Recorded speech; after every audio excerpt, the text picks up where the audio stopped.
nakita niyo naman, napakalaki naman ng ating effort at pagod na inilagay dito. At I don't think na he is worth responding to at this point in time. Parang hayaan mo na natin siya sa kanyang mundo. Hindi na ako tatanggapin kung lumumugda sa ibang araw. Sabihin niya lang at tingnan natin kung anong isasagot natin yan. Pero I don't think really that there's still logic in anything that he say anymore.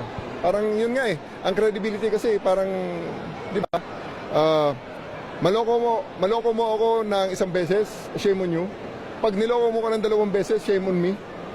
At kaya nga nagtataka ako anong klase yung mga supporters meron siya na alam na nanloloko lang yung tao, nagpapaloko na rin lang sila, tuwang-tuwa naman silang niloloko sila. So, hindi naman tayo obra doon, hindi tayo kasali sa mga tao ngayon na pwede niya lokohin all the time. So, General, safe to say na ito na po yung huling pagtanggap niya sa Hamilton? I think so. Yeah, marami akong ibang trabaho and he's really not worth responding to.